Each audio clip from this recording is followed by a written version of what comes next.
شادی کے بندھن کی ہم بات کرتے ہیں، ایسا کیوں ہوتا ہے کہ ہم ہمیشہ یہ شکایت کرتے ہیں کہ میرا میاں مجھے سمجھتا نہیں ہے؟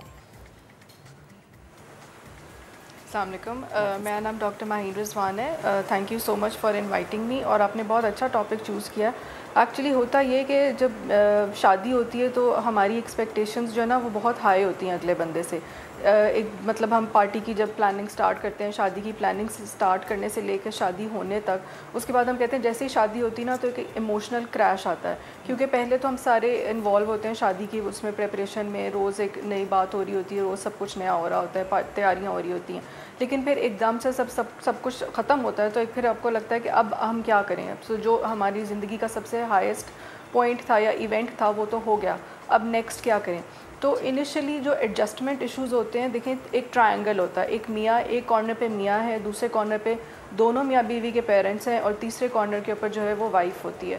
تو جو وائف ہے اس نے بھی سیٹل ہونا ہے، ہسبینڈ نے بھی سیٹل ہونا ہے. جو انیشیل کے ایڈجسٹمنٹ ایشوز آتے ہیں، اوبویسلی جب آپ شادی سے پہلے ایک دوسرے سے ملتے ہیں تو اپنا بیسٹ بیہیویئر شو کرتے ہیں، کیونکہ وہ 2-3 گھنٹے کے لیے ملنا ہوتا ہے، صرف اس سے زیادہ نہیں ملنا ہوتا، یا 4 گھنٹے 6 گھنٹے ملنا ہوتا ہے. اس ساری سچویشن میں آپ بیسٹ بیہیویئر شو کر لیتے ہیں. لیکن شادی کے بعد اوبویسلی آپ 24 گھنٹے ایک دوسرے کے ساتھ ہیں. تو ذرا سی کوئی بات، ایک لڑکی دوسرے گھر میں آئی ہے، وہ اپنی ویلیوز لے کر آئی ہے، اپنے طریقے سے ایڈجسٹمنٹ لے کر آئی ہے، اپنی باتیں کر کے آئی ہے. اور جس گھر میں آئی ہے اس گھر میں الگ طریقے ہیں، ظاہر ہے ان کے گھر کا ماحول ڈفرینٹ ہوگا.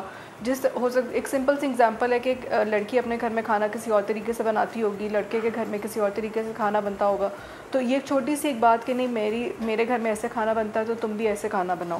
تو یہ چھوٹی چھوٹی باتیں ہوتی ہیں جس کے اوپر بڑھ کے بہت زیادہ ہو جاتی ہیں. اور پھر ان دی اینڈ جب ہم ایڈجسٹمنٹ نہیں کرتے ہیں، ہم اپنی کمیونیکیشن اسٹرانگ نہیں رکھتے ہیں میاں بیوی اسپیشلی آپس میں، تو اس وجہ سے لڑائی جھگڑے جو ہے نا وہ منظر عام کے اوپر آتے ہیں. دوسری بات یہ کہ جب لڑکی آتی ہے شادی شدہ ہو کے، شادی کر کے نئے گھر میں آتی ہے، تو اس کو بھی چاہیے کہ تھوڑی سی باؤنڈریز سیٹ کرے اپنے ان لاز کے ساتھ. اگر وہ رہ رہی ہے اس کے ساتھ باؤنڈریز سیٹ کرے. ایک دم سے اگر آپ جمپ ان کریں گے ان کی فیملی کے اندر یا ان کی سچویشن کے اندر کہ نہیں میں آپ کا یہ والا کام بھی کر دوں گی، آپ کا یہ بھی کر دوں گی، ایک دم سے آپ ان کی ہر طریقے کی اپریسیشن لینے کے لیے آپ ان کا ہر کام کر لیں گے، لیکن انیشل 2-3 مہینے کے بعد آپ خود برن آؤٹ ہو جائیں گی. اور ان دی اینڈ پہ پھر کیا ہوگا کہ پھر آپ کہیں گی کہ میں تو یہ کام نہیں کر سکتی.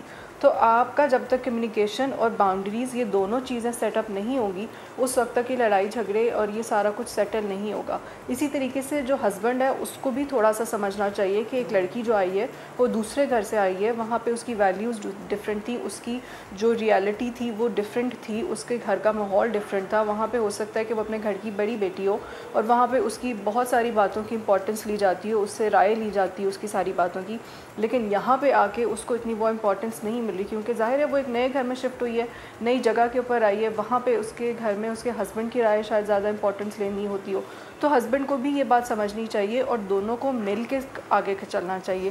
دیکھیے تعلق نے آپ کو نہیں بنانا، آپ نے تعلق کو بنانا ہے. یہ ایک اسپیسیفک لائن میں نے بڑی اچھی پڑھی تھی کہ تعلق نے آپ کو نہیں بنانا، آپ نے تعلق کو بنانا ہے. اور میاں بیوی پہلے شادی سے پہلے تو ہم الگ الگ ہوتے ہیں، لیکن جب آپ نے شادی کے بعد چلنا ہے تو آپ نے ایک ساتھ چلنا ہے، آپ نے مل کے چلنا ہے. یہ نہیں کرنا کہ میں الگ سے چلوں گی آپ الگ سے چلیں گے. ٹھیک ہے یہ باتیں ہیں، ہوتی ہیں، ہر کسی کو پرسنل اسپیس چاہیے ہوتی ہے. میاں کو بھی دیکھیے، میاں کی بھی جو سچویشن ہوتی ہے نا وہ چینج ہو جاتی ہے. کیونکہ اس کو بیوی اور اپنے گھر والوں کے درمیان میں ایک تو بیلنس کرنا ہوتا ہے، دوسرا یہ کہ جو ہسبینڈ ہوتا ہے اس کو باہر دوستوں میں پھرنے کی عادت ہوتی ہے. بہت سارے لوگ ہوتے ہیں، نارمل ہے یہ ہماری سوسائٹی کے اندر، باہر پھر رہے ہیں، رات کو 2-2 بجے آ رہے ہیں، 3-3 بجے آ رہے ہیں. لیکن جب آپ کی بیوی گھر آ جاتی ہے تو ہسبینڈ کا جو سوشل سرکل ہے وہ تھوڑا سا کٹ آف ہو جاتا ہے. تھوڑا سا اس کو پتہ ہوتا ہے کہ میں نے اس ٹائم پہ گھر پہنچنا ہے، میری بیوی ویٹ کر رہی ہوگی. ڈاکٹر صاحبہ یہی چیزیں جو ہیں وہ چھوٹی چھوٹی کمبائن ہوتی ہیں اور پھر بن جاتی ہیں پوسٹ میرٹل اسٹریس. ٹھیک ہے، اور پھر یہ اسٹریس ڈس آرڈر کی طرح جانب جانے لگتا ہے.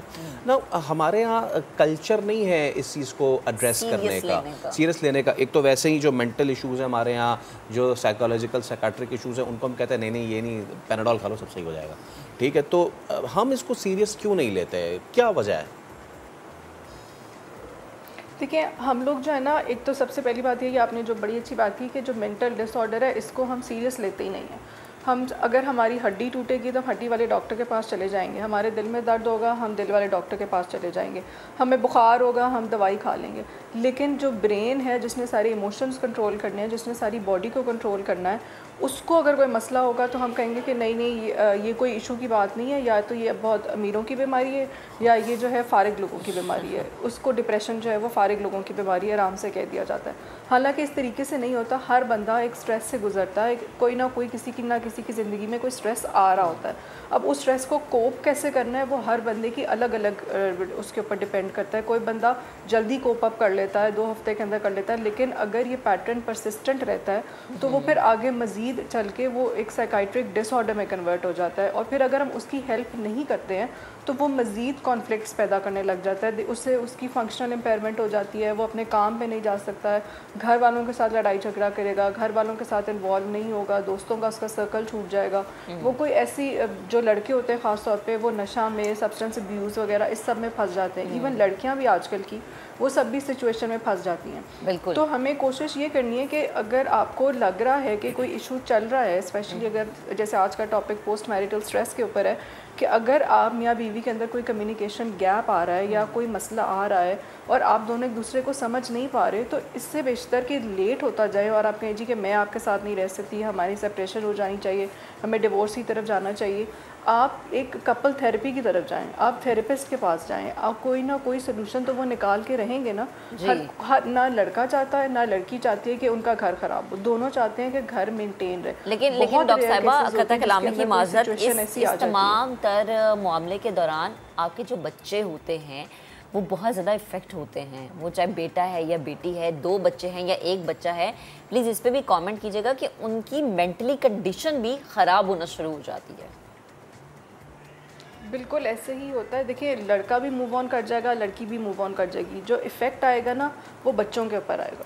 پھر بچے کو ایک سپریٹڈ فیملی دیکھنی پڑے گی, اس کو باپ ٹائم دے رہا ہے نہیں دے رہا ہے, ماں ٹائم دے رہی ہے نہیں دے رہی ہے, ایفیکٹ جو ہے وہ بچوں کے اوپر آتا ہے. اور پھر ایونچولی یہی بچے بڑے ہو کے ان کے اندر بھی سبسٹنس ابیوز, سائیکائٹرک النس اور بہت ساری ریزنز ہیں جو کامن ہو جاتی ہیں. لیکن اگر ایک چھوٹا بچہ ہے وہ ایکسپریس نہیں کر پاتا کہ وہ کس سچویشن میں سے گزر رہا ہے, تو ہم اس کو کس طریقے سے ہم اس کو تو جسٹیفائی نہیں کر سکتے نا کہ اس بچے کا تو کوئی فالٹ نہیں ہے.